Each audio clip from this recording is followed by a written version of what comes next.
नमस्कार, आप देख रहे हैं सत्य हिंदी और मैं हूं आपके साथ कृति सिंह। आइए रुक करते हैं इस वक्त की बड़ी खबरों की ओर।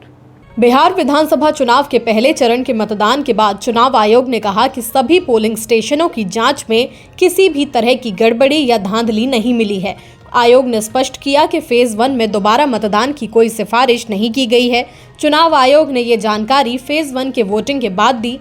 पहले चरण में 64.66% मतदान दर्ज किया गया, जो कि रिकॉर्ड माना जा रहा है। आयोग ने कहा कि मतदान पूरी तरह से निष्पक्ष और शांतिपूर्ण रहा। इसी बीच जनता ने भी उत्साह के साथ वोटिंग में भाग लिया।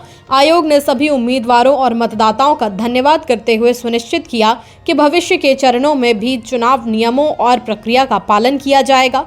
ये बयान फेज 1 की सफल और निष्पक्ष मतदान प्रक्रिया को लेकर सभी शंकाओं को दूर करता है। पुणे की 300 करोड़ की जमीन डील पर विवाद बढ़ने के बीच डिप्टी सीएम अजीत पवार ने साफ किया कि उनके बेटे पार्थ पवार और उनके पार्टनर को पता ही नहीं था कि जमीन सरकारी है। पवार ने बताया कि ये सौदा अब पूरी तरह रद्द कर दिया गया है और इसके सारे दस्तावेज भी कैंसिल कर दिए गए हैं। इस मामले की जांच के लिए एक सरकारी कमेटी बनाई गई है जो 1 महीने में रिपोर्ट देगी। अजीत पवार ने कहा कि ना तो मैंने और ना ही मेरे ऑफिस ने इस डील में कोई दखल दिया, ना कोई पैसा दिया गया और ना ही जमीन का कब्जा लिया गया। उन्होंने अधिकारियों से कहा कि अगर उनके परिवार के किसी सौदे में गड़बड़ी मिले तो तुरंत कार्रवाई की जाए और दूध का दूध और पानी का पानी किया जाए। बिहार चुनाव के बीच कांग्रेस अध्यक्ष मल्लिकार्जुन खड़गे ने अपनी रैली में हुई देरी के लिए प्रधानमंत्री नरेंद्र मोदी को जिम्मेदार ठहराया। रोहतास जिले के चेनारी विधानसभा क्षेत्र में रैली शुरू होने से करीब 2 घंटे बाद खड़गे पहुंचे। उन्होंने आरोप लगाया कि बीजेपी के लोग हमेशा उनके रास्ते में आ जाते हैं। खड़गे ने कहा कि मैं समय पर पहुंच जाता, लेकिन एयरपोर्ट पर सुरक्षा अधिकारियों ने मुझे कहा कि पीएम मोदी के विमान के उड़ान भरने तक इंतजार करना होगा, इसलिए मुझे लगभग 1.5 घंटे हेलीकॉप्टर में ही बैठकर इंतजार करना पड़ा। खड़गे की ये बात सोशल मीडिया और स्थानीय मीडिया में चर्चा का विषय बन गई है। कांग्रेस अध्यक्ष ने इसे चुनावी राजनीति में बीजेपी के दबाव और व्यवधान के रूप में पेश किया। बिहार चुनाव के बीच केंद्रीय गृह मंत्री अमित शाह ने दावा किया कि राज्य में एनडीए की लहर चल रही है और गठबंधन 160 सीटों से ज्यादा सीटें जीतने जा रहा है। पूर्णिया में एनडीटीवी से बातचीत करते हुए शाह ने कहा कि बड़ी संख्या में जनता का वोट करना इस बात का सबूत है कि बिहार की जनता विकास चाहती है, ना कि पुरानी अव्यवस्था की वापसी। उन्होंने कहा कि सीमांचल इलाके की सबसे बड़ी समस्या अवैध घुसपैठ है, जिसे रोकना एनडीए की प्राथमिकता है। शाह ने बताया कि मोदी और नीतीश की सरकार ने गरीबों के लिए कई योजनाएं चलाई हैं और प्रदेश में कानून व्यवस्था बेहतर की है। नीतीश कुमार के मुख्यमंत्री बनने के सवाल पर उन्होंने कहा कि इस पर कोई भ्रम नहीं होना चाहिए, चुनाव के बाद एनडीए तय करेगा। टीएमसी नेता और लोकसभा सांसद कल्याण बनर्जी के एसबीआई खाते से साइबर अपराधियों ने करीब 55 लाख रुपए की रकम उड़ा ली। फ्रॉड के बारे में उन्हें बैंक के ब्रांच मैनेजर ने बताया। आरोप है कि अपराधियों ने बनर्जी की फोटो और फर्जी दस्तावेजों के जरिए खाते तक पहुंच बनाई और फिर पैसे ट्रांसफर कर दिए। ये खाता तब खोला गया था जब बनर्जी आसनसोल साउथ के विधायक थे और इसमें उनके विधायक भत्ते जमा होते थे। खाते में हाल ही में कोई लेन देन नहीं हुआ था और ये निष्क्रिय हो गया था। न्यूज़ 18 की रिपोर्ट के मुताबिक अपराधियों ने फर्जी पैन और आधार कार्ड का इस्तेमाल कर केवाईसी अपडेट किया और मोबाइल नंबर भी बदल दिया। बनर्जी ने कहा कि बैंक में पैसा रखा तो चोर ले जाएंगे, घर में रखा तो मोदी ले जाएंगे। कोलकाता पुलिस की साइबर क्राइम टीम मामले की जाँच कर रही है। एशिया कप ट्रॉफी विवाद पर अब मामला अंतर्राष्ट्रीय स्तर पर पहुंच गया है। पाकिस्तानी क्रिकेट बोर्ड के चेयरमैन और एशियन क्रिकेट काउंसिल के प्रमुख मोहसिन नकवी आज आईसीसी मुख्यालय दुबई पहुंचे, जहां बीसीसीआई ने भारत को ट्रॉफी न सौंपे जाने का मुद्दा उठाया।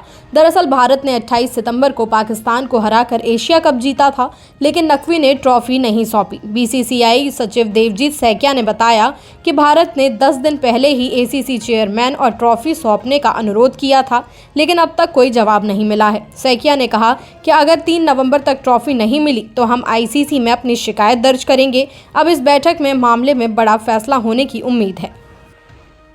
पाकिस्तान के गुप्त परमाणु परीक्षणों पर ट्रंप के बयान के बाद भारत ने सख्त रुख दिखाया है।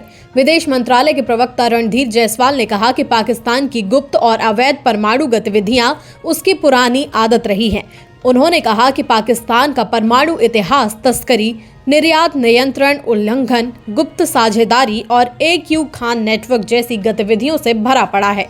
जायसवाल ने बताया कि कई बार भारत अंतर्राष्ट्रीय समुदाय का ध्यान इस दिशा में दिला चुका है। दरअसल ट्रंप ने हाल ही में कहा था कि पाकिस्तान भूमिगत तरीके से परमाणु परीक्षण कर रहा है, जबकि पाकिस्तान ने इस दावे को खारिज कर दिया और कहा कि वो पहले भी नहीं और अब भी परमाणु परीक्षण शुरू करने वाला पहला देश नहीं होगा।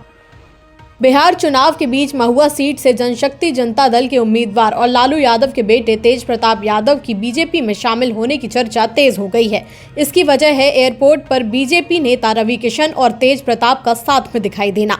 तेज प्रताप ने ANI से बात करते हुए कहा कि मैं रवि किशन जी से पहली बार मिला, वो भगवान के भक्त हैं और हम भी भक्त हैं। तेज प्रताप ने आगे कहा कि मैं शुरू से कहता आया हूं कि जो बेरोजगारी खत्म करे, युवाओं को रोजगार दे, मैं उसी के साथ हूं।